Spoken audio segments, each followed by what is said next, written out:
Halo, selamat malam. Menteri Kabinet Merah Putih digembleng selama 3 hari di Akademi Militer Magelang. Presiden Prabowo berkilah pembekalan ini demi memunculkan kedisiplinan dan kesetiaan para pembantunya. Cara ini menjadi potret gaya kepemimpinan Prabowo yang kental ala militer dalam memimpin pemerintahan. Apakah ini efektif membangun loyalitas dan solidaritas para menteri dan wakil menteri yang akan bekerja 5 tahun nanti? Military Way kepemimpinan Prabowo bersama saya Rifana Pratiwi akan membahasnya selama 1,5 jam ke depan dalam Political Show.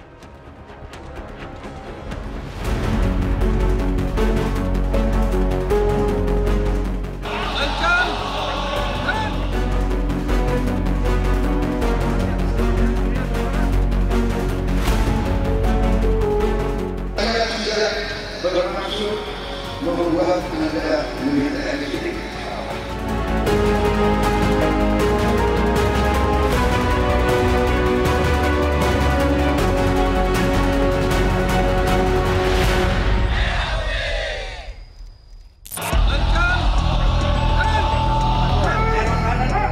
Di bawah sinaran mentari pagi, para menteri, wakil menteri, kepala badan, utusan khusus, hingga penasihat khusus presiden menjalani latihan baris berbaris di lapangan Sapta Marga Akademi Militer Magelang pada Jumat 25 Oktober 2024. Tak ketinggalan, sang Presiden Prabowo Subianto pun ikut dalam latihan ini. Tak sekedar latihan baris berbaris, Presiden Prabowo beserta kabinetnya juga mengikuti parade senja di bawah guyuran hujan. Serangkaian agenda ala tentara ini merupakan bagian dari pembekalan Kabinet Merah Putih yang digagas Prabowo usai resmi dilantik pada 21 Oktober lalu. Menurut Prabowo, pembekalan di Magelang bukanlah semata-mata untuk latihan kemiliteran, melainkan untuk menyamakan frekuensi sebagai satu tim pemerintahan. Saya tidak bermaksud membuat tenaga militer di sini. Bukan itu. Dan lebih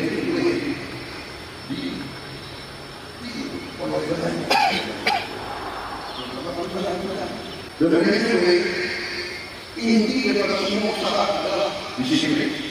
Kedua, kesetiaan.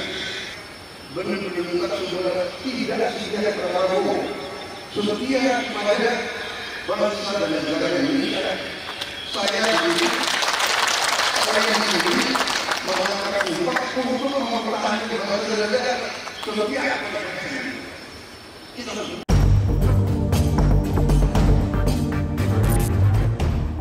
Usai pembekalan, sejumlah menteri menyatakan siap bekerja dalam satu frekuensi yang sama. Ya, Pak Prabowo ingin kita sebagai kabinet yang baru bisa bekerja dengan baik, fokus pada tugas pokok dan solid.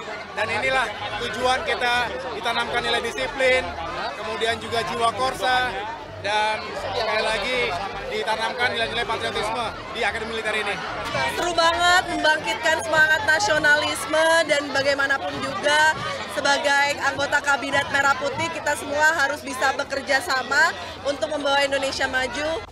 Penyamaan frekuensi dalam Kabinet Merah Putih dianggap penting lantaran sejumlah tantangan sudah mengebohkan di awal pemerintahan. Ada menteri yang menggunakan kop surat kementerian untuk acara pribadi. Hingga ada menteri yang meminta tambahan anggaran kementerian hingga 20 triliun rupiah di hari pertama bekerja. Lalu, apakah pembekalan ala militer ini sudah cukup untuk menyulitkan Kabinet Merah Putih yang mempunyai banyak kementerian? Yang pertama, evaluasi berkala menjadi penting untuk memastikan kabinet yang gemuk, struktur yang gemuk itu dapat punya kinerja yang baik. Itu kita berharap juga agar restrukturisasi pemerintahan seperti yang disampaikan dalam peraturan presiden benar-benar terwujud pada akhir Desember 2024.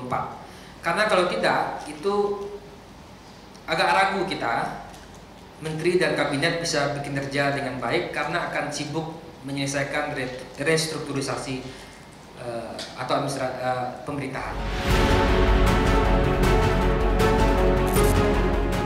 Usai pembekalan, kini rakyat menunggu kiprah nyata Kabinet Merah Putih. Apakah mereka solid menjalankan amanat rakyat atau justru solid memenuhi kepentingan kelompok sendiri? Tim Liputan CNN Indonesia. Terima kasih Anda masih menyaksikan Political Show. Kini saatnya kita masuk ke segmen Electionpedia. Tim Litbang CNN Indonesia telah merangkum hasil survei yang memotret keyakinan publik terhadap kabinetnya Pak Prabowo dan juga Mas Gibran, yakni Kabinet Merah Putih. Berapa modal kepercayaan publik terhadap Kabinet Merah Putih? Saya akan tunjukkan slide yang pertama dari survei milik Lembaga Indikator Politik.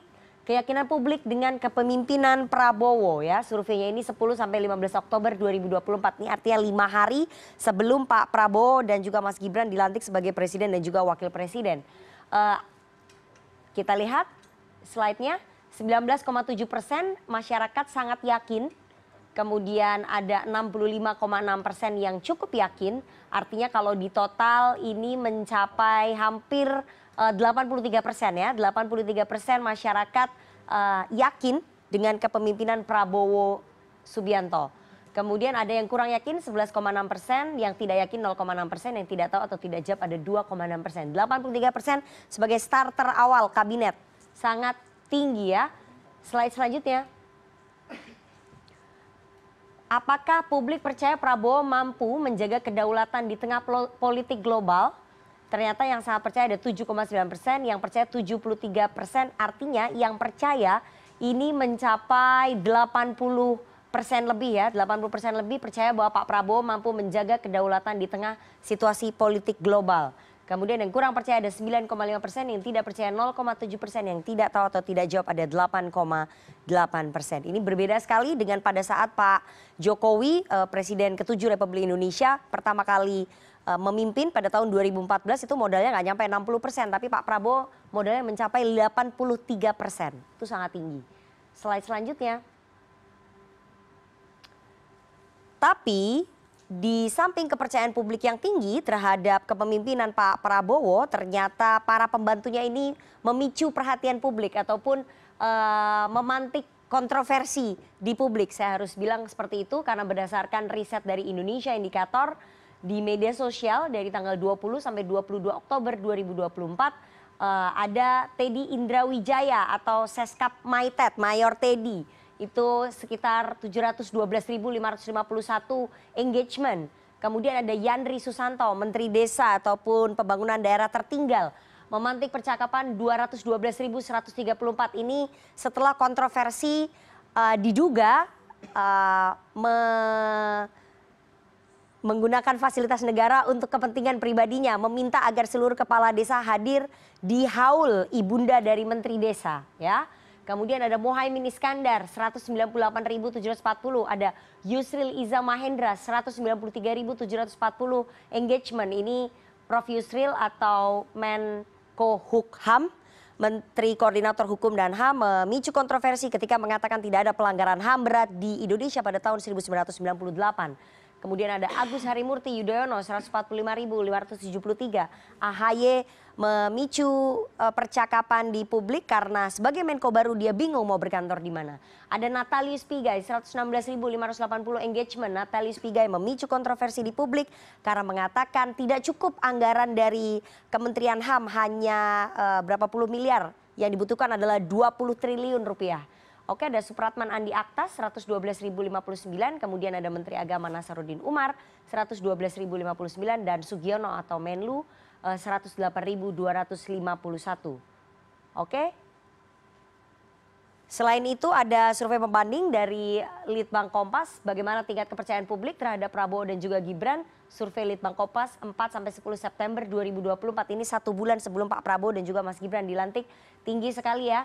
84,1% menilai Pak Prabowo bisa ataupun baik dalam memimpin Indonesia ke depan. Kemudian 9,5% tidak tahu tidak jawab, yang buruk ada 6,4%. Sementara untuk Mas Gibran ada 71,1% yang menilai bahwa Mas Gibran cukup baik dalam memimpin Indonesia, kemudian ada 16,9% yang menilai buruk, 12% tidak tahu atau tidak jawab. Itu adalah modal kepemimpinan Prabowo Subianto dalam menjalankan pemerintahan selama awal-awal pemerintahan, tapi bagaimana kemudian bisa menjaga soliditas dari kabinet Merah Putih dan bagaimana juga menertibkan menteri-menterinya yang pada 1 minggu awal sudah membuat beragam kontroversi. Apakah cara menertibkannya ataupun cara mensolidkan kabinetnya ini dengan melakukan penggemblengan di Akademi Militer di Magelang, di Lembah Tidar, di mana ada beberapa latihan juga ala militer seperti baris berbaris dan juga menggunakan seragam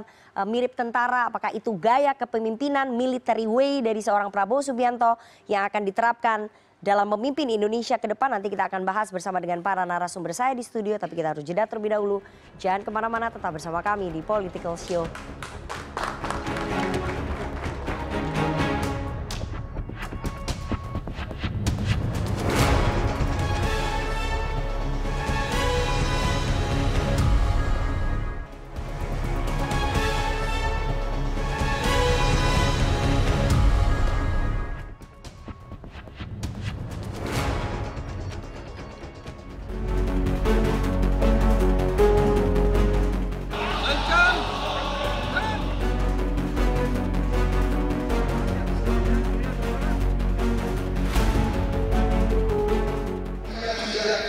bermaksud membuat negara militer ekstrim.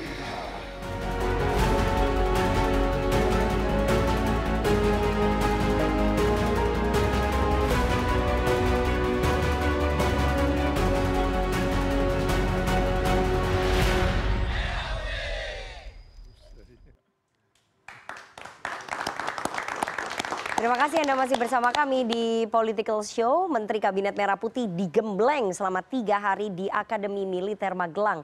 Presiden Prabowo Subianto berkilah pembekalan ini demi memunculkan kedisiplinan dan kesetiaan para pembantunya. Cara ini menjadi potret gaya kepemimpinan Prabowo yang kental ala militer dalam memimpin pemerintahan. Apakah ini efektif membangun loyalitas dan solidaritas para menteri serta wakil menteri yang akan bekerja 5 tahun nanti? Military way kepemimpinan Prabowo, malam ini kita akan membahasnya dengan narasumber di studio. Saya perkenalkan satu-satu. Dari yang paling ujung kanan ada Mas Khairul Fahmi, pengamat militer ISES. Selamat malam Mas Fahmi. Selamat malam.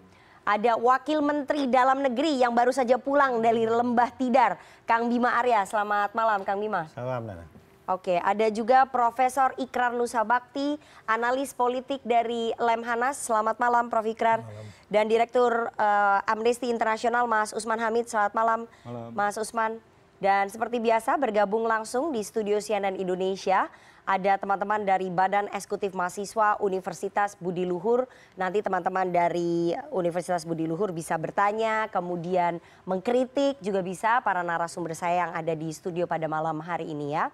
Dan saya akan langsung saja putarkan dulu ini pernyataan dari Presiden Prabowo Subianto ketika banyak pertanyaan muncul kenapa sih harus membawa para pembantunya jauh-jauh ke Lembah Tidar di Magelang untuk mengikuti penggemblengan. Kita dengarkan sama-sama. Saya tidak bermaksud membuat negara militer ekstrim. Bukan itu. Dan lebih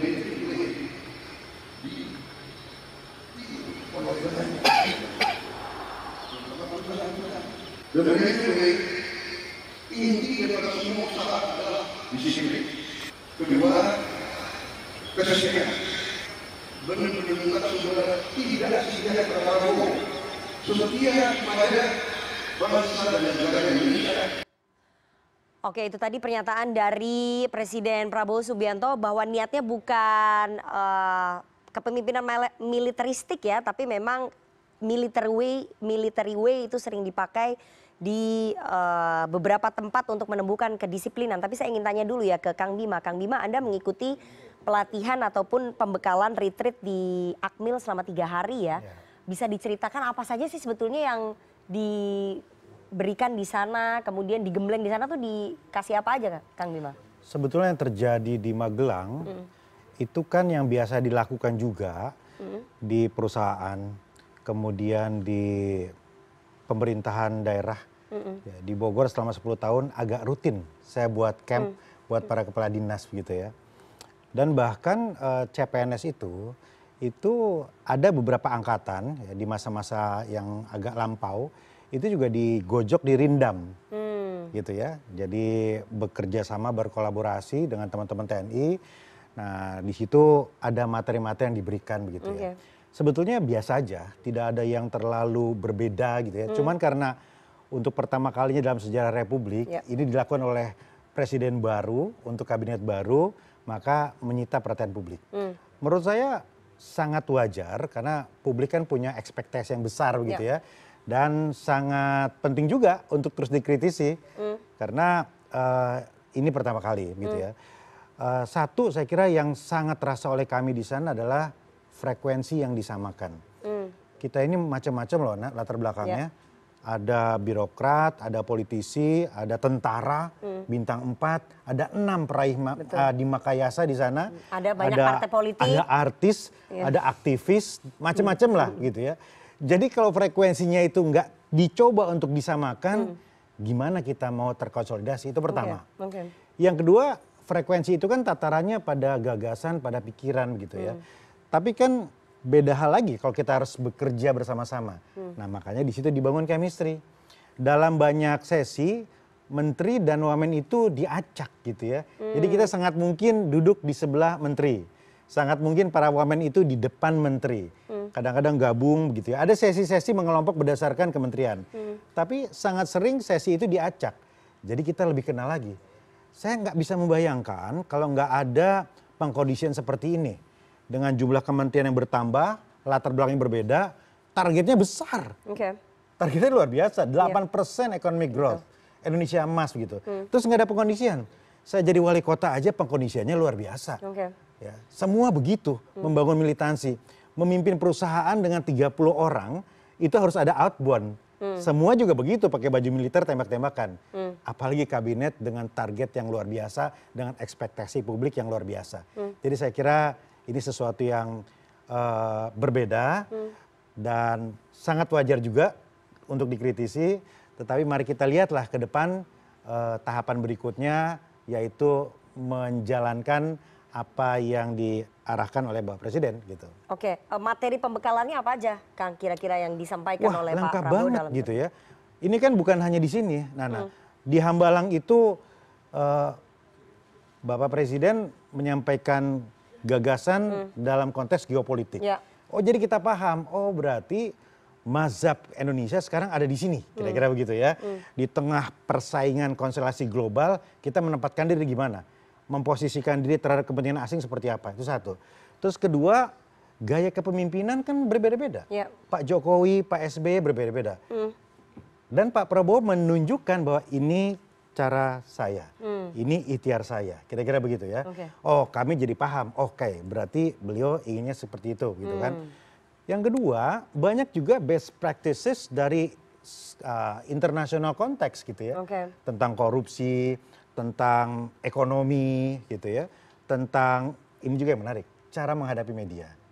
Itu yang di Hambalang. Itu yang di Hambalang. Yang di nah yang di sini, saya kira yang paling selalu menarik adalah pembuka dari Presiden, sesi penutup dari Presiden setiap hari. Bahkan ketika makan siang ada aja yang diceritakan. Ya, jadi kita belajar tentang pengalaman hidup dari beliau gitu ya. Yang kedua, Menteri Senior Pak Luhut. 10 tahun mengabdi, dia bagi pengalamannya. Ya, dia bilang, saya dulu mengalami hal ini nggak baik, jangan ulangi. Saya dulu melakukan ini, ternyata ini baik. Ya tolong, kira-kira begitu ya. Itu. Kemudian Bu Sri Mulyani bicara tentang pengelolaan keuangan negara. Kemudian Pak Bahlil berbicara tentang masalah-masalah masalah dan potensi sektor terkait ya. Dan Pak Rosan dengan sangat gamblang menceritakan bahwa ini nikel kita terbaik di dunia. Resources yang lain begini. Kita membutuhkan sekian supaya ini bisa kita olah hilirisasi. Targetnya dari mana? Ini. Tolong bergerak semua. Itu kita perlukan sekali. Jadi kita satu frekuensi, gitu. Jadi materinya itu luas banget. Penyamaan frekuensi, kemudian konsolidasi, saling mengenal, memang banyak dilakukan ya oleh perusahaan-perusahaan ataupun organisasi lainnya seperti yang dilakukan oleh Kang Bima juga ya pada saat menjabat wali kota. Tapi persoalannya kami lihat dari informasi yang kami dapatkan, kami lihat gambarnya ada latihan baris berbaris, kemudian menggunakan sepatu tentara, menggunakan seragam loreng. Ini kan sangat identik dengan cara-cara militer. Kalau misalnya memang menyamakan frekuensi, kemudian ingin menumbuhkan soliditas, kan nggak perlu pakai itu. Biasanya kan orang kalau misalnya outbound, kita menyebutnya ini outbound ya sebetulnya ya. Outbound kan pakai baju biasa aja bisa Kang Bima, tapi kan ini pakai baju seragam tentara. Kenapa harus memakai seragam loreng, sepatu tentara, baris berbaris, parade senja, itu apa? Setiap metode itu pasti ada filosofinya. Ada filosofi di balik menyamakan langkah. Ada filosofi di balik membagi menjadi kelompok. Ada filosofi tugas seorang komandan peleton misalnya. Ada filosofi juga di balik makan siang yang dikomandoi gitu.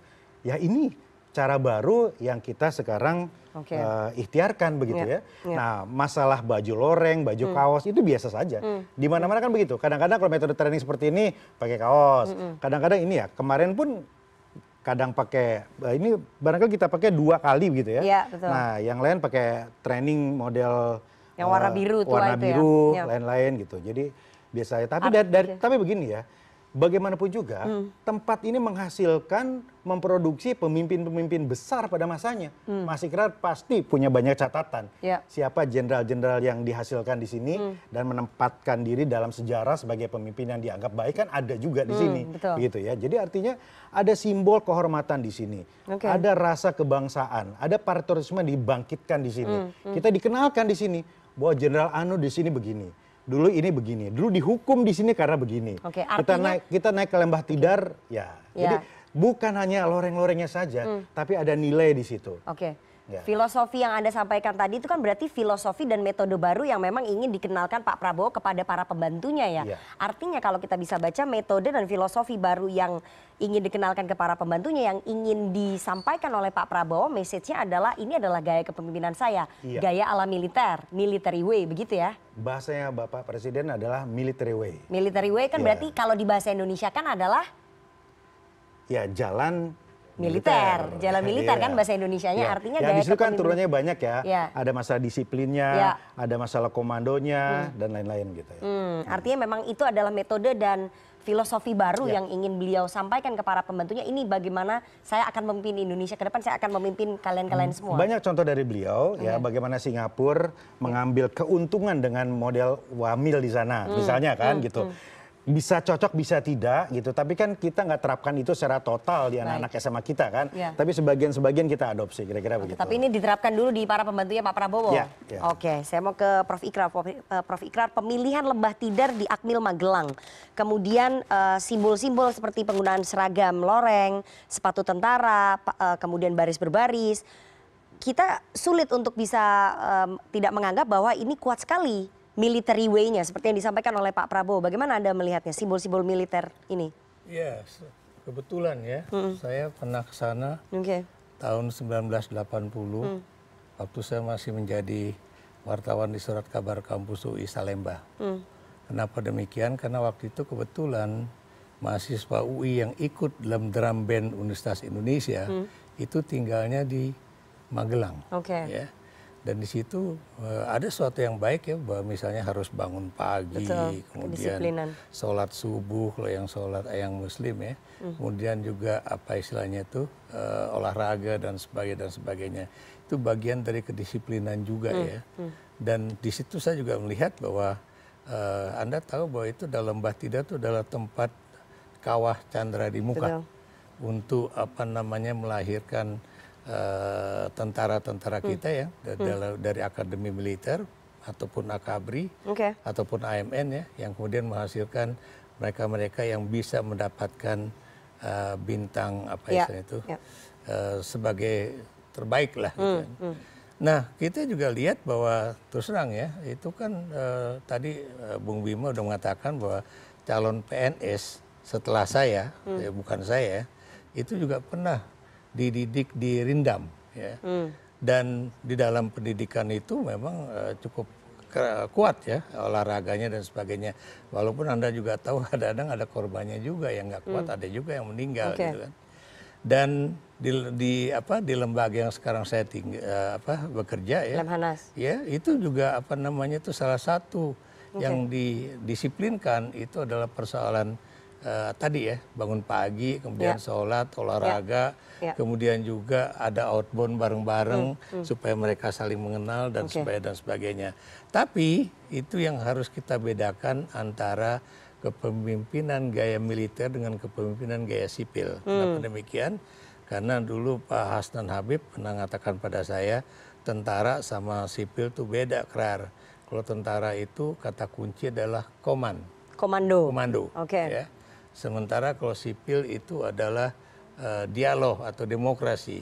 Tapi sebetulnya di dalam tentara pun juga ada, kalau misalnya kita masih dalam proses pembuatan keputusan, bisa saja melakukan diskusi. Tapi once keputusan itu diambil, decision-nya itu diambil, semuanya harus nurut kan gitu. Sebab kalau Anda bisa bayangkan ya, kalau tentara itu benar-benar demokratis gitu ya, masa kemudian letnan bisa melawan kolonel gitu, itu nggak mungkin.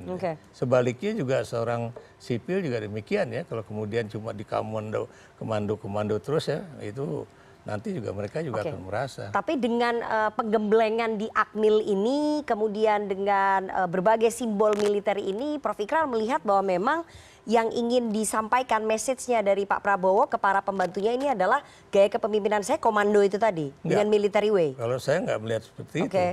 Tadi yang dikatakan oleh Saudara Bima benar ya, bahwa ini kan sumbernya dari macam-macam.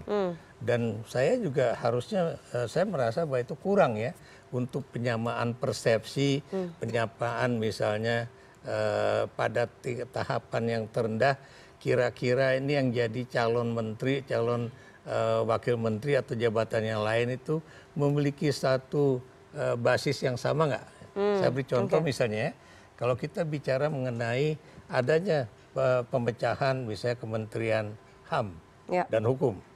Anda bisa bayangkan kalau kemudian semua orang merasa bahwa ini adalah wewenang saya, ini adalah hak saya, ini adalah diskresi saya, di mana kemudian batas dari hal-hal tersebut? Ini bisa kacau nih. Itu yang kemudian buat saya itu juga sangat penting untuk difahami oleh para menteri dan juga wakil menteri dan juga jabatan-jabatan yang lain itu. Sebab tanpa adanya hal seperti itu juga bisa menjadi bumerang kalau masing-masing pihak merasa, oh ini bagian diskresi saya, ini wewenang saya, ini. Dan kemudian satu hal juga ya, Pak Prabowo kan juga menginginkan adanya suatu food estate, khususnya di Merauke. Ya. Itu yang harus saya ingatkan ya, beliau harus harus lihat ya, bahwa wilayah Merauke itu adalah hak ulayat masyarakat adat. Dan karena itu jangan kemudian beliau sewenang-wenang. Baik, kita lagi nggak bahas food estate, kita bahas dulu military way kepemimpinan Prabowo ya, Prof. Ikrar. Saya ingin sekali lagi ya, karena banyak sekali kemudian di media sosial yang bertanya-tanya, kenapa sih outbound ke para menterinya ini harus pakai seragam, harus pakai sepatu tentara? Kan outbound biasa nggak apa-apa kalau misalnya ingin menumbuhkan soliditas, tapi yang itu tadi simbol-simbol tadi, yang simbol-simbol militer yang sangat kuat kan kemudian dipertanyakan gitu. Ya bisa saja dipertanyakan, tapi Anda juga tahu bahwa anak-anak muda sekarang atau kadang-kadang juga perusahaan swasta, kadang-kadang juga ada yang main perang-perangan, itu kan juga pakai pakaian militer juga. Nothing wrong with that menurut saya. Sejauh mereka bisa membedakan bahwa mereka bukan militer ansih, tapi adalah seorang sipil yang kebetulan akan menduduki jabatan penting, dan harusnya mereka juga tahu bahwa lagi-lagi mereka harus bisa membedakan mana yang komando ala militer dan mana yang... Jadi ini hanya gaya militer aja, tapi sebetulnya nanti dalam memimpin pemerintahan ke depan Anda melihat Pak Prabowo tidak akan menggunakan sistem komando? Menurut saya iya. Karena meskipun latar belakang militernya kuat ya? Betul, biar bagaimanapun beliau juga adalah orang yang dididik di luar negeri cukup lama. Oke, baik. Saya mau ke Mas Fahmi ya. Mas Fahmi, menurut Anda apa pesan yang ingin disampaikan Pak Prabowo kepada masyarakat ya? soal retreat ke Magelang ini, ke Akmil ini. Pemilihan tempatnya di Akmil, maksudnya kan bisa di tempat lain ya, tidak harus di Akmil, kemudian tidak harus menggunakan simbol-simbol militer. Apa pesan yang ingin disampaikan ke masyarakat Indonesia? Kalau ke para pembantunya udah jelas, menumbuhkan soliditas, menumbuhkan loyalitas begitu ya. Tapi message-nya apa? Karena kan ini adalah kegiatan kenegaraan yang pasti ada tujuan politiknya gitu. Message-nya apa yang ingin disampaikan?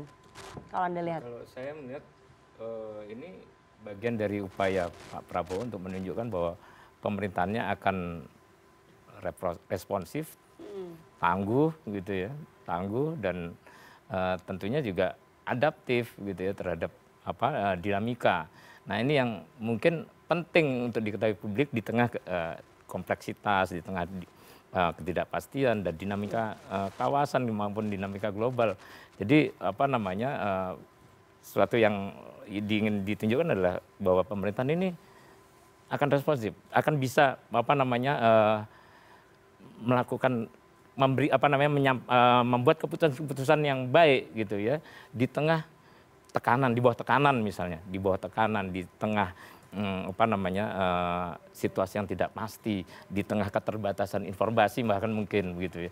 Itu yang saya kira ingin ditunjukkan dan itu memberikan garansi bagi bagi publik ya bahwa pemerintahan ini akan mampu gitu ya bekerja dengan baik walaupun situasinya tidak baik. Oke, gitu. Meskipun situasinya tidak baik bahwa pemerintah mampu memberikan kepemimpinan yang responsif ataupun solusi yang cepat kepada masyarakat, tapi dari mana? Apa kaitannya nih antara memberikan pelatihan di Akmil dengan memberikan message bahwa kita bisa responsif? Pelatihan di Akmil ini saya kira hanya untuk memberikan perspektif unik saja ya. Oke. Ya bahwa Gimana? Ya tadi sudah disampaikan oleh Pak Fikrar. Dari sisi militer gimana? Dari sisi militer nggak ada, saya kira nggak ada yang sebenarnya ya tadi ya ini Kawah Chandra di muka dan itu saya kira itu sudah perspektif yang unik dan itu memberikan juga garansi ke publik gitu ya untuk bahwa oh ini nggak main-main gitu, nggak main-main bukan sekedar kalau sekedar lembaga militer di sekitar Jakarta juga banyak, tapi bahwa ditempatkan di Magelang ini ya tadi perspektif ada historisnya, ada ada keunikan di situ karena ini ya militer banget semua calon perwira TNI itu di situ. Oke, saya mau ke Mas Usman. Mas Usman, Indonesia adalah negara dengan sistem presidensial yang demokrasinya cukup baik ya, meskipun di eranya Pak Jokowi indeks demokrasi kita menurun begitu ya, tapi supremasi sipilnya sangat tinggi gitu. Dengan simbol-simbol militer, dengan pemilihan tempat yang kuat aroma militernya, dengan military way-nya Pak Prabowo, Anda melihatnya gimana? Dua perspektif ya. Pertama saya akan lihat dari perspektif global dan yang kedua mungkin perspektif konseptual tentang sistem militer dan sistem pemerintahan sipil. Nah dalam perspektif global banyak ilmuwan politik yang melakukan studi-studi tentang negara-negara yang menerapkan demokrasi, menerapkan monarki, menerapkan sistem militer. Dan kesimpulan-kesimpulannya beragam. Banyak sekali negara-negara yang mengadopsi sistem militer justru terjebak di dalam korupsi, termasuk tidak adanya partisipasi masyarakat di dalam memberikan masukan. Misalnya studi Maganoli tahun 2022, dia menjelaskan negara-negara seperti Chad, Mali, Zimbabwe, Kongo, itu negara-negara yang sangat menerapkan sistem militer, sistem komando, korupsinya sangat tinggi. Kenapa itu? Mungkin prinsip-prinsip kemiliteran kan biasanya ada kerahasiaan, padahal demokrasi mensyaratkan keterbukaan misalnya gitu. Atau pertanggungjawaban ke publik, bukan pertanggungjawaban kepada komandan misalnya. Itu hal-hal yang mungkin membedakan. Nah yang kedua yang saya ingin katakan terkait dengan konsep sistem militer dan sistem pemerintahan sipil, sebenarnya sebagai suatu sistem, baik itu nilai, norma, budaya, simbol, apa yang berlangsung di dalam dunia kemiliteran, dengan menerapkan sistem-sistem norma militer itu tidak salah. Persoalan yang terjadi adalah ketika sistem militer itu diterapkan di dalam pemerintahan sipil. Dan itu dicatat di dalam sejarah reformasi dengan berbagai tab MPR, termasuk tentang fungsi TNI, peran TNI, yang mencatat bahwa penerapan norma-norma militer, penerapan sistem kemiliteran di dalam pemerintahan itu telah mengakibatkan rusaknya sendi-sendi demokrasi, sendi partisipasi, sendi-sendi kebebasan, yang itu justru menjadi fondasi dari pendirian bangsa ini gitu. Kalau kita baca pasal 1 konstitusi misalnya, di situ ditegaskan negara Indonesia adalah negara berdasarkan kedaulatan rakyat, artinya demokrasi. Negara Indonesia juga berdasarkan kedaulatan hukum, kenegaraan hukum.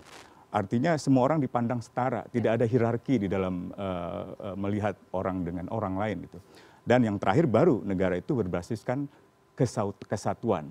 Nah, tampaknya perspektif yang ketiga yang mungkin lebih banyak mewarnai cara pikir Prabowo gitu ya. Sebagai seorang yang dididik secara militer, disekolahkan secara militer, dilatih secara militer dan tumbuh di dalam lingkungan militer. Nah, kalau itu diterapkan di dalam suatu sistem militer untuk tujuan-tujuan perang, itu memang dibutuhkan. Tidak boleh ada misalnya perintah yang dibantah untuk melakukan satu operasi perang, satu komando. Nah, tetapi itu sekali lagi akan timbul masalah di dalam dunia kehidupan sipil.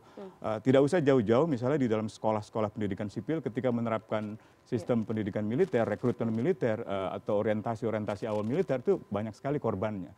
Karena tidak semua orang punya daya tahan fisik, tidak punya orang terlahir dan tumbuh sebagai orang yang memiliki kekuatan fisik, apakah itu berlari, ataukah itu baris berbaris, ataukah itu misalnya berada di bawah terik matahari untuk melakukan kegiatan fisik.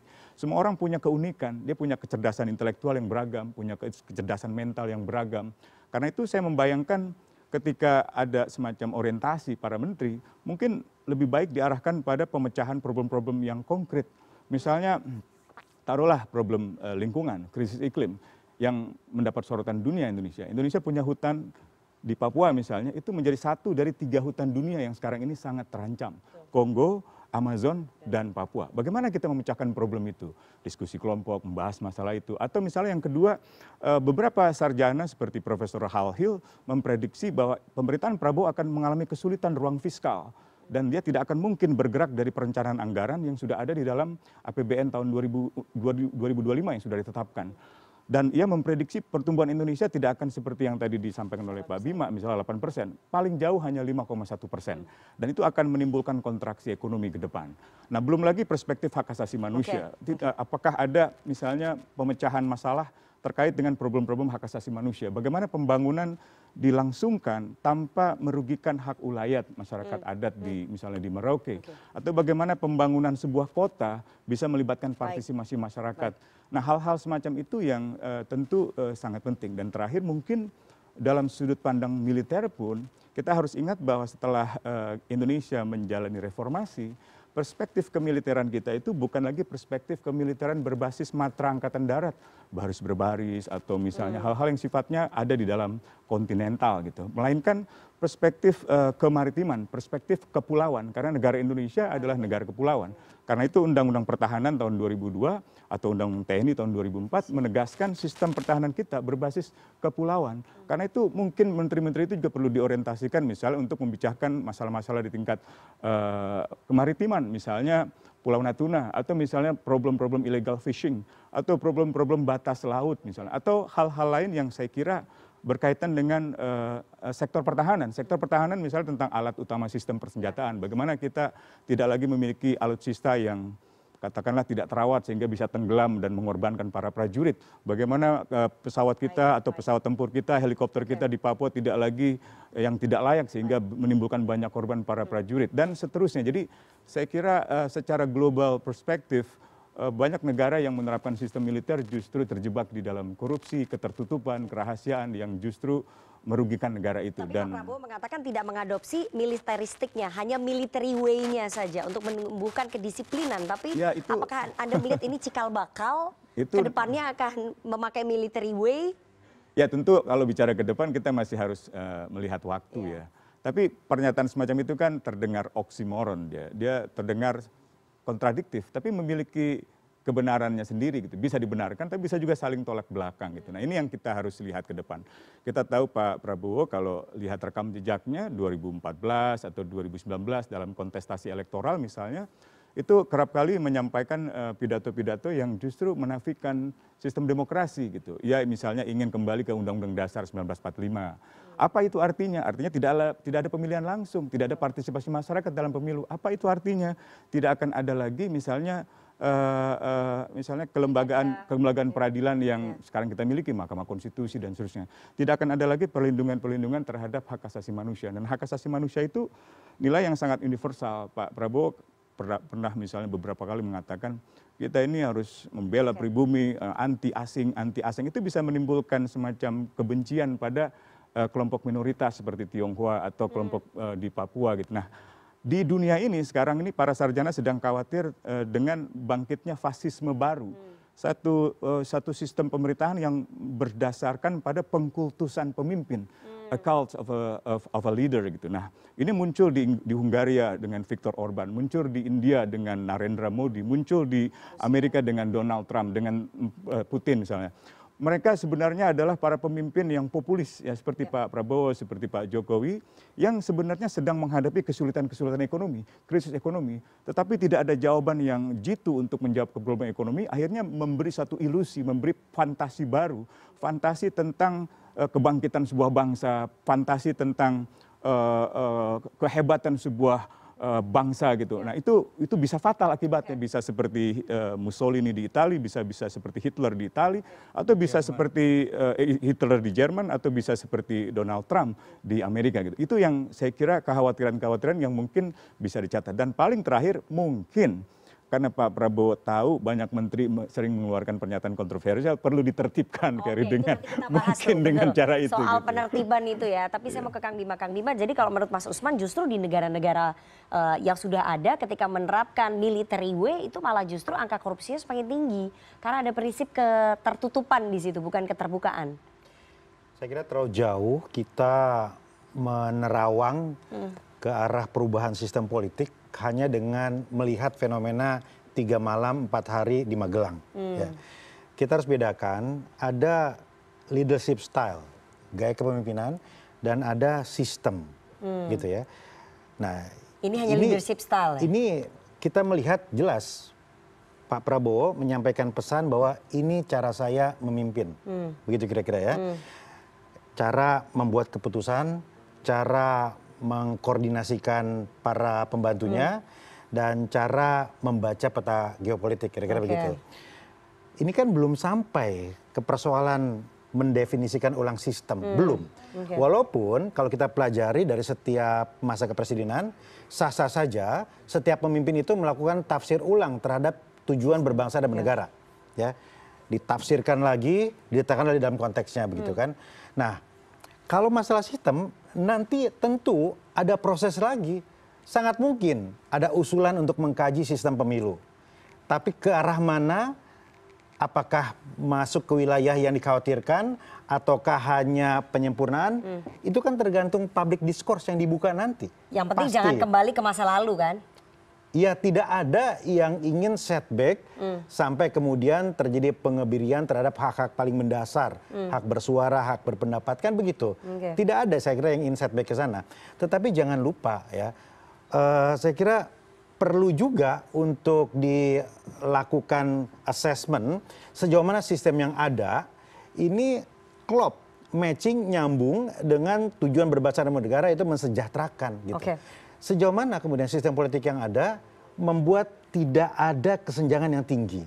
Sejauh mana pertumbuhan ekonomi yang digenjot itu kemudian ternyata berdampak juga terhadap rasio Gini dan lain-lain. Itu sah-sah saja kalau pemimpin itu seperti itu kemudian mengevaluasi. Yang tidak wajar adalah ketika dirubah secara inkonstitusional, kan begitu. Nah, kita belum sampai ke sana. Ini baru 3 hari 4 malam. Pesannya adalah gaya kepemimpinan, dan seperti yang kita lihat, ya kita membaca itu dan kemudian menyesuaikan. Oke, saya mau ke Prof. Ikrar. Prof. Ikrar, Anda melihat efektif nggak cara-cara leadership style itu tadi, military way diterapkan untuk membangun soliditas dan juga loyalitas di kalangan menterinya? Jadi begini ya, kalau ini hanya untuk mencari titik temu yang tadi Bung Bima katakan ya, atau kemudian bagaimana mereka bisa berkoordinasi, itu fine. Tapi kalau kemudian Pak Prabowo itu memiliki dreaming untuk kemudian menjadikan gaya militer itu adalah gaya yang terbaik dalam mengelola negara. Ini yang kemudian buat saya salah besar. Kenapa demikian? Beliau harus ingat bagaimana Indonesia di bawah pemerintahan mertuanya, Orde Baru. Anda tahu ya, itu persatuan dan kesatuan bangsa tidak didapatkan melalui cara-cara yang demokratis, ya, cara-cara yang penuh dengan kebebasan, kebahagiaan dan sebagainya, tapi melalui cara-cara yang represif. Ya. Dan Anda tahu apa yang terjadi dengan Indonesia pada saat itu?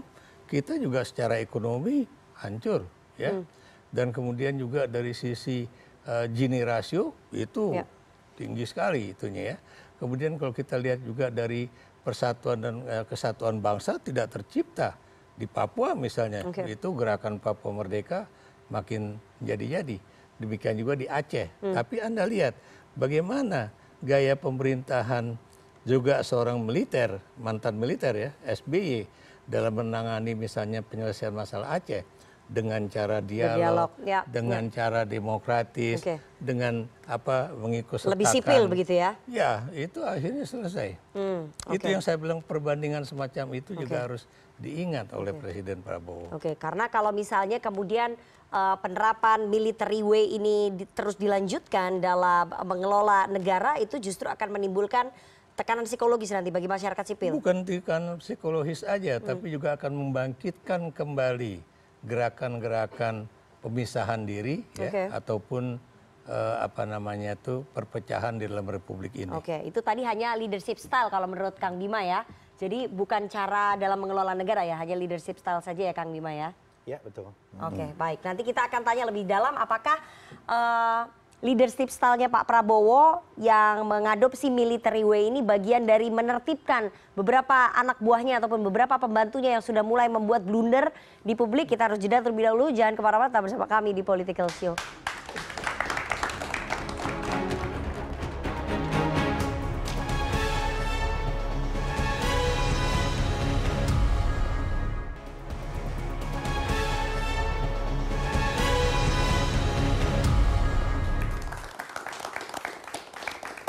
Terima kasih Anda masih bersama kami di Political Show dan kita akan lanjutkan perbincangan kita. Kalau tadi kita sudah bahas military way kepemimpinannya Pak Prabowo, apakah military way-nya ini dengan membawa para pembantunya ke Akmil Magelang ini bagian dari upaya mencoba untuk menertibkan, mendisiplinkan para pembantunya yang sudah mulai melakukan blunder dalam 1 minggu setelah dilantik ya. Saya akan putarkan apa sih sebetulnya blunder-blunder yang dilakukan oleh para pembantunya Pak Prabowo. Kita simak bersama ya. Dalam HAM berat ini gimana Pak? Ya, semuanya nanti kita lihat apa yang direkomendasikan oleh Komnas HAM pada pemerintah. Karena kemarin tidak begitu jelas apa yang kepada saya terkait dengan masalah genocide atau etnik fungsi. Kalau memang 2 poin itu yang ditanyakan memang tidak terjadi pada 1998. Saya cukup paham terhadap undang-undang pengadilan HAM karena memang saya sendiri yang pada waktu itu mengajukan RUU pengadilan HAM itu ke DPR dan tentu saya paham hal-hal yang dikategorikan sebagai pelanggaran HAM berat yang itu di dalam undang-undang pengadilan HAM kita sendiri dan tentu pemerintah akan mengkaji semua itu termasuk juga apa-apa yang sudah diserahkan oleh tim-tim yang dibentuk oleh pemerintah pada waktu-waktu yang lalu dan juga rekomendasi yang diberikan oleh pemerintah. Kalau negara punya kemampuan maunya di atas 20 triliun. Dan 3 bisa bangun. Jangan anggap saya remeh, saya ini orang pekerja lapangan di HAM. Oke Pak. Saya bisa kalau negara punya anggarannya, saya maunya 20 triliun. Oke Mas Usman, baru seminggu dilantik menterinya Pak Prabowo, 2 orang yang berkaitan dengan HAM sudah mengeluarkan pernyataan yang kontroversi ya. Ini mungkin sebabnya dibawa sama Pak Prabowo supaya tahu nih proses Kawah Chandra dibuka di Lebah Tidar gitu ya. Itu tadi Menko Hukum dan HAM Prof Yusril dan juga Menteri HAM Natalius Pigai. Dua-duanya kontroversi di publik sampai memicu reaksi di sosial media. Anda melihatnya bagaimana nih? Ya pertama itu yang tadi saya katakan ya soal bagaimana memecahkan problem-problem yang ada di dalam bangsa ini. Dalam soal hak asasi manusia misalnya. Kita sebenarnya sudah punya kerangka hukum yang jelas Undang-Undang Hak Asasi Manusia nomor 39 tahun 99 dan Undang-Undang Pengadilan Hak Asasi Manusia nomor 26 tahun 2000. Di sana ada definisi yang disebut sebagai pelanggaran berat HAM itu apa. Nah, tampaknya Pak Yusril salah di dalam menyampaikan pernyataan itu. Kesalahan keduanya adalah ya seperti tidak membaca laporan-laporan Komnas HAM terkait dengan peristiwa 98. Ada 3 rangkaian peristiwa pelanggaran HAM. Yang pertama itu rangkaian penculikan dan penghilangan paksa aktivis dari bulan Maret sampai dengan bulan Mei saat terjadi kerusuhan. Itu disimpulkan oleh Komnas HAM sebagai pelanggaran HAM yang berat. Rangkaian yang kedua adalah rangkaian penembakan mahasiswa, termasuk di kampus saya. Kampus di Bogor juga ada, sampai dengan yang di Jogja. Komnas HAM menyimpulkan itu juga merupakan pelanggaran HAM yang berat. Rangkaian yang ketiga adalah kerusuhan di bulan Mei, terjadi di Jakarta, di Solo, di Medan, dan lain sebagainya. Itu juga disimpulkan sebagai satu kerusuhan by design yang juga mengarah pada pelanggaran HAM yang berat. Jadi baik secara legal, secara perundang-undangan, Pak Yusril keliru, maupun secara kelembagaan, secara institusional untuk melihat laporan Komnas HAM itu juga keliru. Nah, jadi seminggu awal udah keliru ya, seminggu awal bekerja udah keliru. Mungkin karena beliau guru besar hukum tata negara. Ya nggak semua orang guru besar itu mengerti hak asasi manusia. Kan itu perlu belajar hukum internasional, perlu kemampuan bahasa Inggris yang baik, perlu membaca jurisprudensi putusan-putusan pengadilan internasional. Nah, untuk Pak Pigai, itu juga kelihatan nggak membaca rancangan anggaran belanja negara. Mantan komisioner Komnas HAM loh padahal. Iya, tidak menjamin juga orang Komnas HAM paham hak asasi manusia gitu. Jadi kalau kita baca APBN itu kan nggak mungkin ada ruang fiskal misalnya untuk menghasilkan 20 triliun untuk Kementerian HAM. Itu hayalan sebenarnya. Nah, bagaimana agar menteri tidak berhayal tetapi lebih realistis dalam melihat problem-problem real di dalam masyarakat sesuai dengan kerangka perundang-undangan, sesuai dengan kerangka kelembagaan gitu ya. Itu barulah menteri yang bertanggung jawab. Nah, jadi saya khawatir jangan-jangan rencana untuk mendisiplinkan di Akmil itu karena pernyataan-pernyataan yang tidak bertanggung jawab dari sejumlah menteri itu meresahkan publik, meresahkan seorang pemimpin. Artinya Anda melihat bahwa bagian penggemblengan itu adalah untuk menertibkan para pembantu. Barangkali, saya juga kurang tahu. Tapi kan sebenarnya pendisiplinan itu juga bisa dengan beragam cara ya. Apalagi tadi disebut-sebut Kawah Chandra di Muka. Kawah Chandra di Muka sebenarnya kalau dari cerita pewayangan itu ada di Gunung Jayadipa. Itu tempat di mana salah seorang sosok wayang namanya Wisanggeni itu dibuang oleh seorang dewa yang jahat gitu. Nah, Wisanggeni ini karya pujangga Jawa yang mencerminkan satu sikap-sikap yang unik, yang bahkan tidak umum di dalam masyarakat Jawa yang sangat monolitik gitu ya. Beda dengan sosok-sosok yang lain. Bahkan dari segi bahasa, ia dikenal dengan sosok yang berbahasa ngoko, tidak berbahasa kromo. Dia tidak melihat orang lain dalam hierarki militer, tidak melihat orang lain dalam hierarki usia atau senioritas. Menghormat itu tidak ada dalam tradisi seorang Wisanggeni gitu. Bahkan ia menempatkan seluruh dewa, seluruh Pandawa itu dalam kesetaraan. Yang penting bagi dia adalah kebenaran ditegakkan. Yang penting bagi dia adalah kejujuran gitu. Bahkan dari segi rambut dia mungkin salah satu-satunya wayang yang gondrong gitu. Jadi dia tidak mencerminkan nilai-nilai monolitik. Nah, saya khawatir sudut pandang militer yang memang mensyaratkan sudut pandang yang top down dan hierarkis termasuk monolitik tidak tepat diterapkan di dalam sistem pemerintahan sipil. Ia tepat di dalam dunia kemiliteran, di dalam pendidikan kemiliteran, di dalam sebuah operasi kemiliteran, bahkan di dalam perang, memang itu yang dibutuhkan. Norma, kultur, simbol, militer. Tetapi dalam kehidupan masyarakat, di dalam kehidupan pemerintahan sipil, saya kira dialog, partisipasi, kebebasan itu efektif, harus menjadi ciri yang utama. Selain blunder 2 menteri tadi, ada blunder satu lagi nih, kita akan tunjukkan.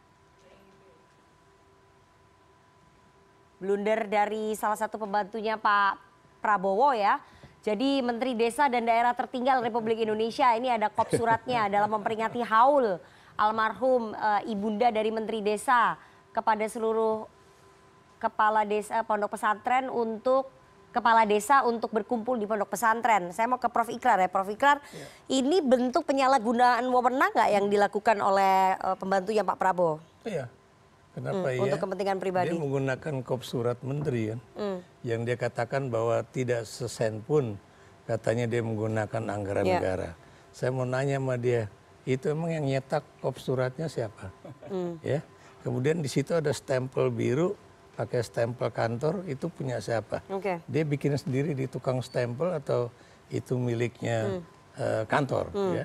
Dari situ aja udah ketahuan bahwa itu ada uang ya yang dikeluarkan.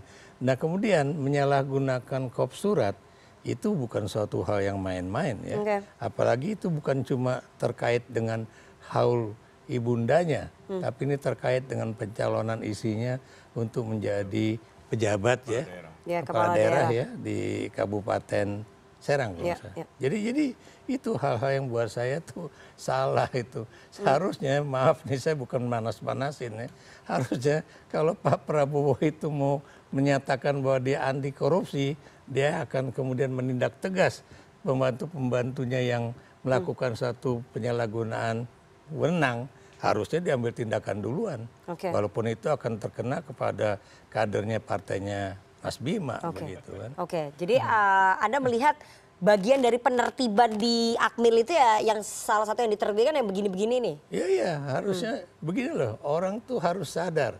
Saya sebagai contoh ya, ketika saya jadi duta besar, itu jarang sekali saya pakai kop surat itu kemudian untuk hal-hal yang bersifat pribadi. Dan memang tidak mungkin. Kenapa nggak mungkin?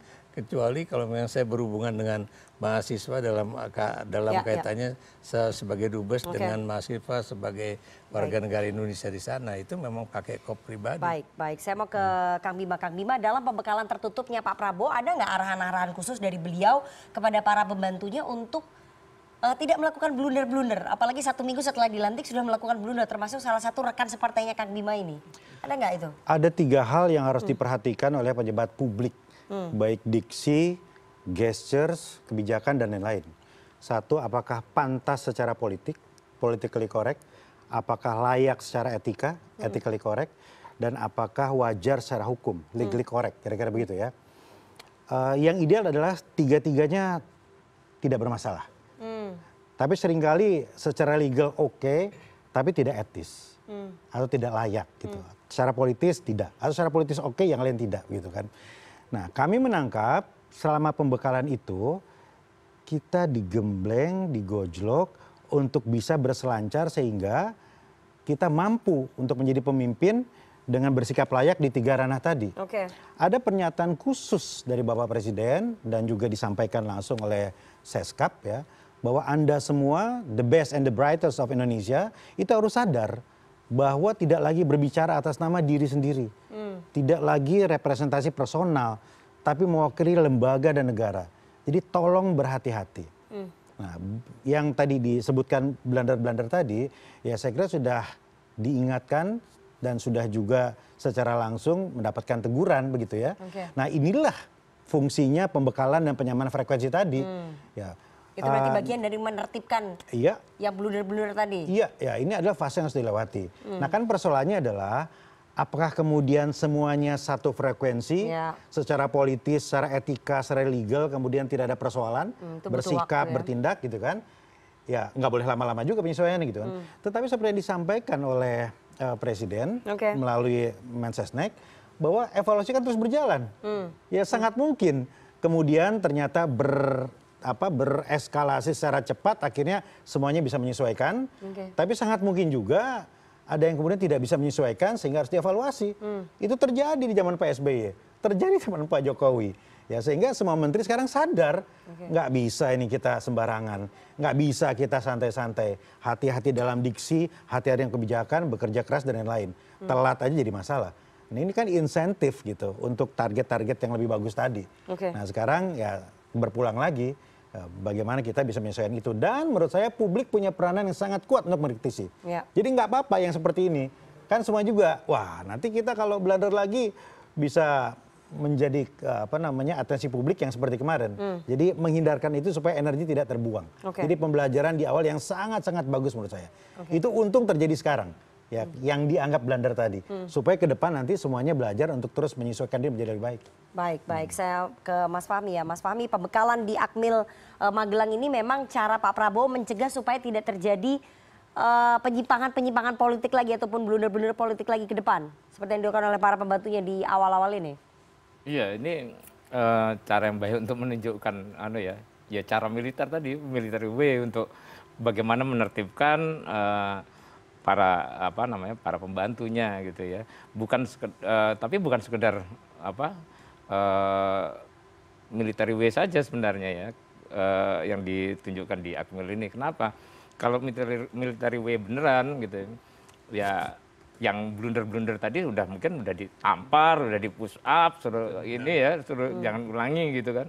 Dan kalau misalnya diulangi lagi ya bisa sampai kemudian hukuman yang lebih berat, sampai kemudian misalnya dicopot gitu. Nah itu kalau sekarang bener Mas Bima tadi bilang, kalau sekarang ya untung kita ini terjadi sekarang gitu ya, di masa pembentukan gitu ya. Jadi diharapkan ke depan yang begini-begini nggak ada lagi. Ya. Tapi kalau masih ada lagi, saya kira konsekuensinya jauh lebih berat daripada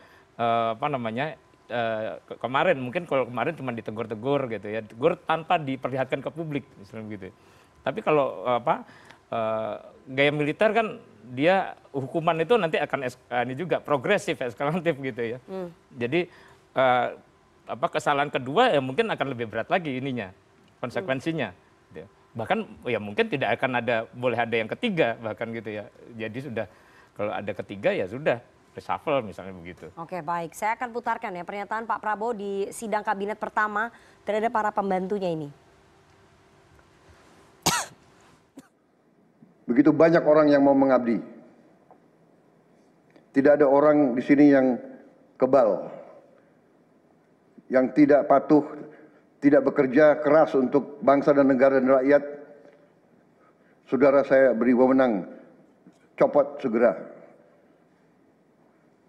Suruh tinggal di rumah aja, daripada bikin susah kita.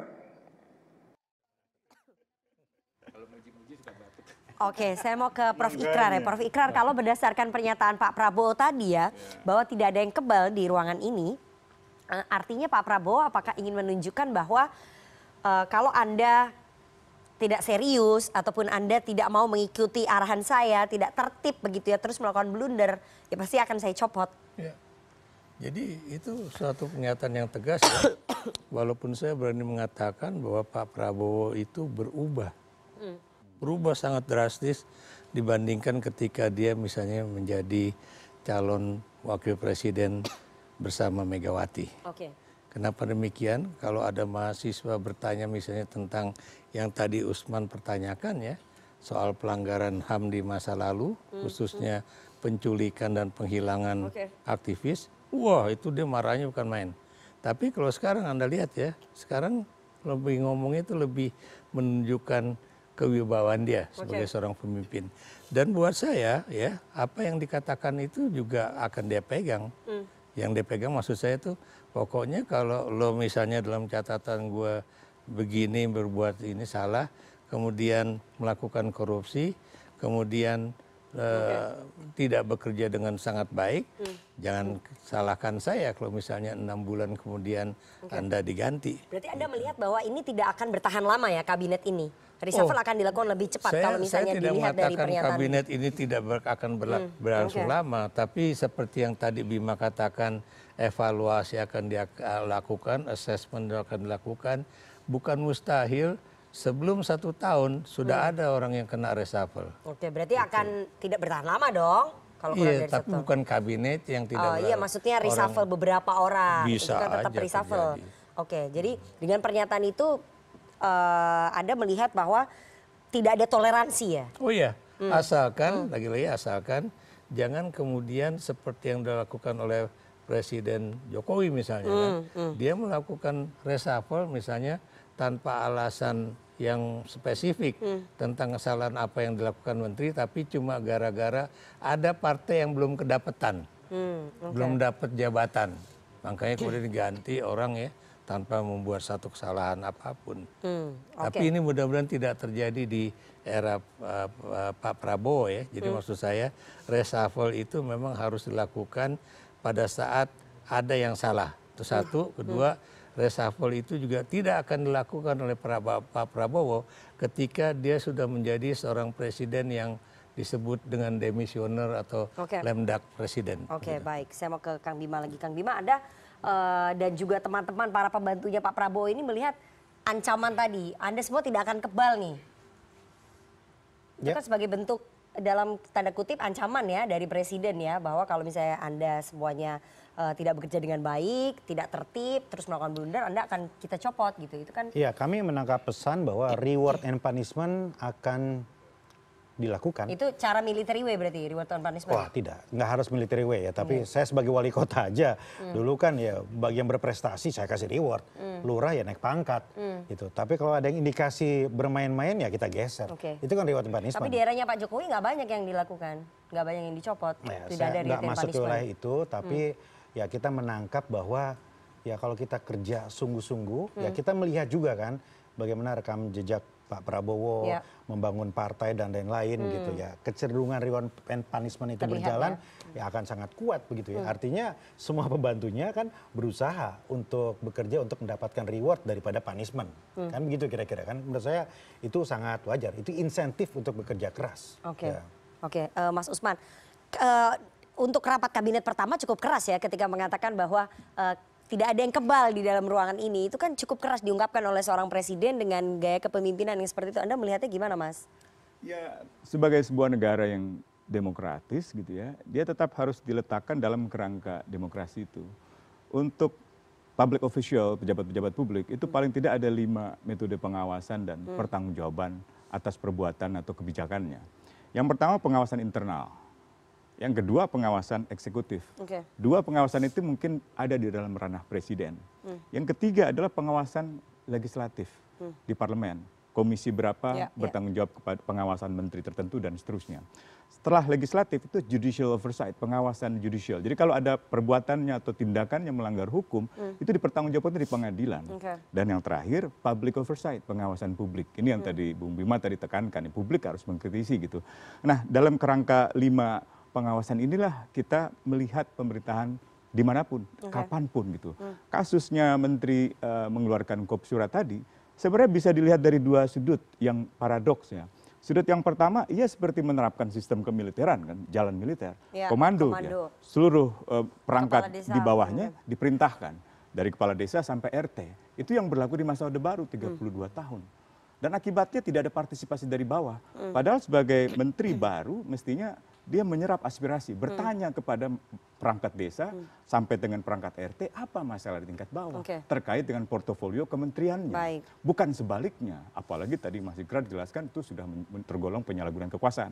Tapi itu perspektif yang pertama. Tapi perspektif yang kedua, bisa saja tindakan-tindakan semacam itu dimanfaatkan untuk menyerap aspirasi. Bahkan di dalam dunia kemiliteran yang sangat berbasis komando, seorang komandan juga tidak bisa sewenang-wenang melaksanakan perintah komando, nggak bisa. Superior orders itu selalu ada batas. Bahkan seorang komandan juga harus sadar apakah prajurit di tingkat bawah ramsamnya cukup, logistiknya cukup, tunjangannya cukup, dan seterusnya gitu.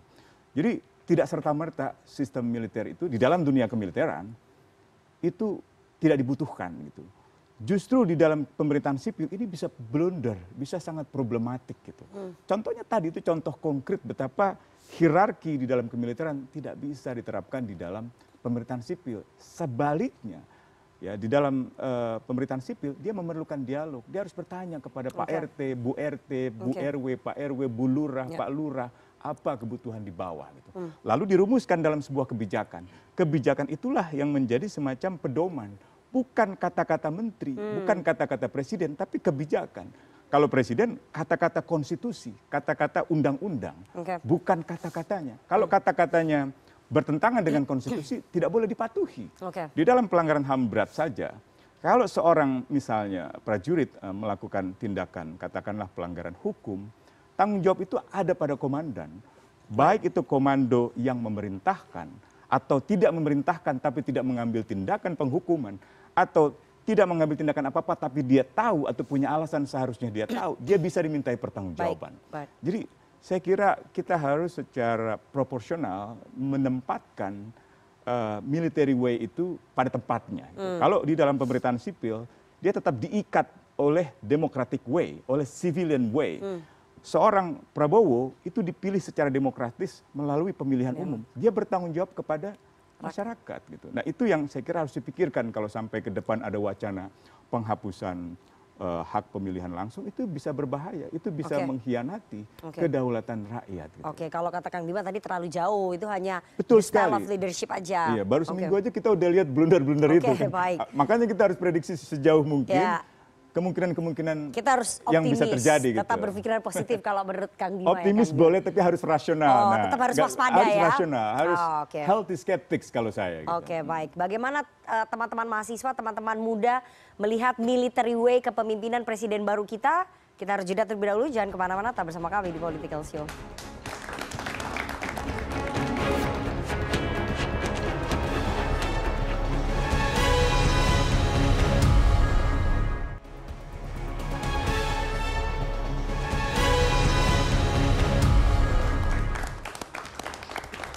Terima kasih Anda masih bersama kami di Political Show dan kita akan langsung bergabung dengan teman-teman Badan Eksekutif Mahasiswa Universitas Budi Luhur yang sudah hadir di studio CNN Indonesia pada malam hari ini. Silakan perwakilannya siapa?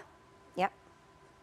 Oke, sebelumnya perkenalkan Bapak-Bapak, saya Sakara Filaya dari Badan Eksekutif Mahasiswa Universitas Budi Luhur. Saya menjabat sebagai Kepala Departemen Kajian dan Aksi Strategis.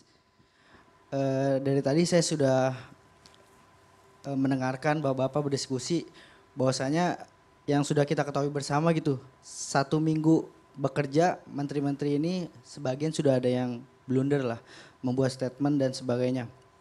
Menurut saya sepakat sama Bapak, itu mungkin bagian dari perlunya menteri-menteri kabinet merah putih ini melakukan military way yang dimana tadi akan menjadi responsif. Salah satu contohnya responsif akan menanggapi terkait aktivis 98 begitu yang dilakukan oleh Prof. Yusril. Pertanyaannya?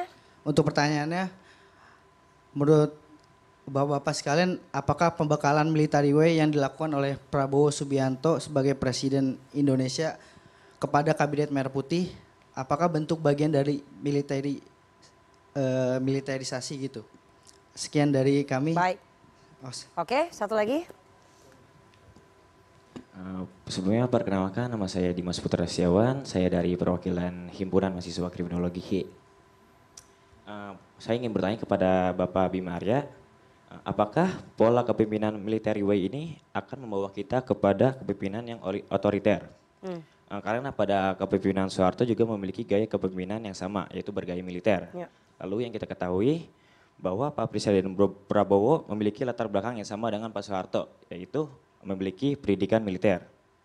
Dan juga yang kita ketahui bahwasanya Bapak Presiden Prabowo masih memiliki hubungan dengan keluarga Cendana.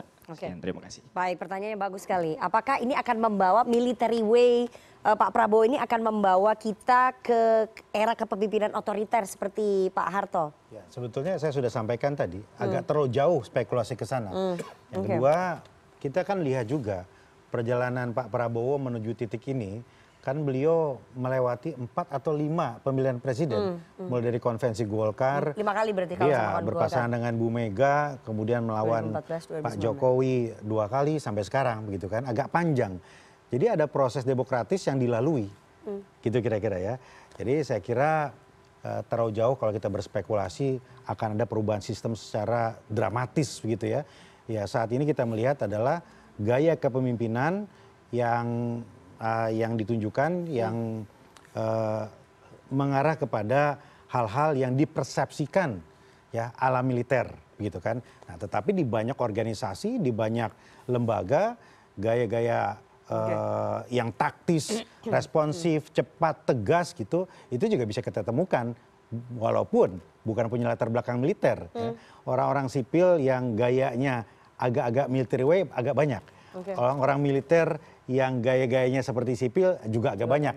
Jadi seringkali kita tidak bisa mendikotomikan, membagi dua secara tegas gitu. Orang militer pasti begini, orang sipil sebegini, itu saya kira enggak gitu.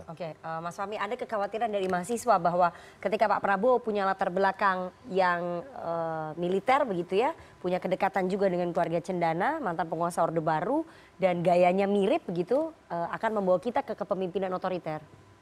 Saya kira terlalu jauh enggak ya. Karena Pak Prabowo ini benar bahwa dia punya latar belakang militer, tapi jangan lupa dia juga punya pengalaman kosmopolitan ya, yang itu juga saya kira mempengaruhi cara pandang dia terhadap perbedaan-perbedaan, terhadap bagaimana fleksibilitas sipil juga, itu hal yang mempengaruhi dia. Nah, kemudian kalau soal apakah ini akan mengarah ke Orde Baru, ya memang belum ya, tapi saya sendiri mungkin perlu mengingatkan gitu ya, bahwa military way Pak Prabowo ini perlu ya diperkenalkan ke publik juga, termasuk juga pada pembantu-pembantu di bawah level menteri, artinya yang tidak berangkat ke Magelang ini, ya, supaya tidak berlebihan juga ya, yang justru kemudian itu membawa kita pada nuansa Orde Baru tadi. Contoh nih misalnya ada di salah satu perguruan tinggi yang kemudian badan eksekutif mahasiswanya mengirim karangan bunga, gitu, membuat karangan bunga, terus kemudian BEM-nya oleh pimpinan kampus setempat ternyata kemudian dibekukan, ya misalnya sampai akhirnya dari Kementerian Ristek Dikti yang kemudian menganulir itu. Ya. Ini kan military way yang diharapkan Pak Prabowo tadi itu perlu diperkenalkan, disosialisasikan juga kepada level-level di bawah menteri gitu ya, supaya tadi ya kekhawatiran yang dirasakan oleh mahasiswa, oleh banyak publik itu juga bisa diantisipasi. Baik, Prof. Ikrar, ada kekhawatiran dari mahasiswa yang kita tidak bisa menutup mata ya, bahwa itu muncul pemikiran dari teman-teman mahasiswa bahwa military way ini bisa berujung ke kepemimpinan otoriter karena ada kedekatan background antara Pak Prabowo dengan mantan Presiden Soeharto. Ya, memang kita harus terus waspada ya. Walaupun tadi saya katakan bahwa orang bisa berubah, dan saya katakan bahwa Pak Prabowo juga mulai berubah, gitu kan? Atau banyak berubah lah. Tapi dalam kaitan dengan kampus misalkan, itu saya melihat di era reformasi itu, pimpinan-pimpinan kampus itu banyak yang kemudian menerapkan suatu gaya kepemimpinan yang sangat otoriter, sehingga kemudian ketua BEN, misalnya ketua BEM, itu boleh dikatakan tidak bergerak. Ada yang kemudian dituduh melakukan A atau B ya, sehingga kemudian dia diturunkan dari jabatan itu, atau kemudian Anda lihat ya, antara pimpinan universitas dengan guru-guru besar itu juga banyak yang tidak cocok. Kenapa demikian? Karena ketakutan dari pimpinan-pimpinan universitas itu untuk diturunkan dari posisinya sebagai rektor ataupun dekan dan sebagainya, sebagai akibat dari tindakan dari para dosen atau mahasiswa yang membandel kepada institusi universitas gitu. Ini juga buat saya sangat otoriter, dan gaya ini boleh dikatakan gaya yang dulu kita khawatirkan kalau model NKK BKK itu diterapkan sekarang, dan sekarang kayaknya modelnya benar-benar NKK BKK itu. Baik, terakhir Mas Usman. Singkat saja nih, waktu kita udah ya, pertanyaannya sederhana sebenarnya tadi. Apakah military way Prabowo akan mengarah pada militerisasi? Studi-studi yang tadi di awal saya sampaikan dari Maganoli dan kawan-kawan itu menjelaskan itu. Bahwa military way di dalam pemerintahan itu menimbulkan militerisasi di dalam kehidupan pemerintahan dan kehidupan masyarakat. Akibatnya korupsi dan lain sebagainya. Itu negara-negara Chad, Mali, Kongo, Zimbabwe, masa kita diletakkan setara dengan negara-negara itu? Pemimpinnya model Robert Mugabe, kan nggak mungkin. Tapi kan latar belakangnya Pak Prabowo berpendidikan, lahir dari keluarga yang berpendidikan. Itu sudut pandang yang... kemudian backgroundnya juga banyak sekolah di luar negeri begitu. Ya. Apakah akan berujung ke kepemimpinan otoriter tadi? Apakah sebuah negara akan benar-benar menuju jalan otoritarian atau tidak? Itu dia tidak ditentukan oleh faktor tunggal, misalnya gaya kepemimpinan seorang presidennya, melainkan struktur politiknya. Beberapa pengamat politik Indonesia seperti Sukidi misalnya sudah melihat tren demokrasi Indonesia mengarah pada otoritarianisme, bahkan fasisme. Ia dengan cara yang santun menjelaskan fenomena struktur politik Indonesia, termasuk gaya kepemimpinan Jokowi, itu sudah menjadi Hitler Jawa atau Machiavelli Jawa, gitu. Orang-orang yang memimpin dengan menghalalkan segala cara. Dan institusi demokrasinya sudah banyak yang dibunuh. Dari institusi oposisi di parlemen sampai dengan institusi kontrol dan keseimbangan di dalam peradilan, termasuk di dalam kalangan masyarakat sipil, mahasiswa. 1 pekan lalu mahasiswa untuk keluar demo saja itu sulitnya setengah mati gitu. Nah, jadi secara struktural demokrasi Indonesia sudah sulit dikatakan sebagai demokrasi yang seperti sebelumnya kita rasakan. Beberapa indeks demokrasi, VDEM, indeks Freedom House dan seterusnya, ini sudah mengarah Indonesia pada kayak Economic Intelligence Unit menempatkan Indonesia sebagai negara hybrid rezim. Dibilang demokrasi bukan, dibilang otoritarian bukan. Dan itu artinya menuju otoritarianisme tinggal menunggu waktu. Bahkan fasisme itu yang saya kira kita harus jujur dan kita harus saling mengingatkan bahwa kita tidak ingin jalan Indonesia ini adalah jalan mundur ke belakang. Baik, kita harus jeda terlebih dahulu. Jangan kemana-mana, tetap bersama kami di Political Show.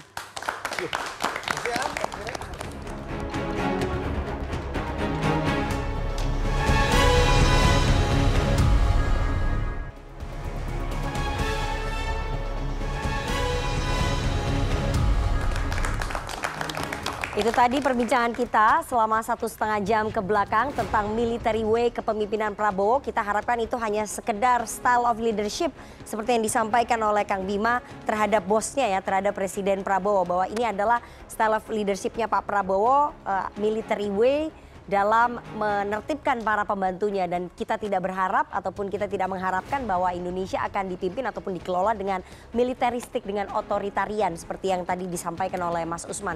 Masih ada harapan, harus terus kita awasi, harus terus kita kritik, dan suara-suara publik harus tetap didengarkan oleh pemerintahan baru ini. Terima kasih kepada seluruh narasumber yang sudah hadir di studio dan juga teman-teman dari Badan Eksekutif Mahasiswa Universitas Budi Luhur. Kita akan kembali Senin pekan depan jam 20.30 waktu Indonesia Barat. Saya Rifana Pratiwi pamit. Saat malam, sampai jumpa.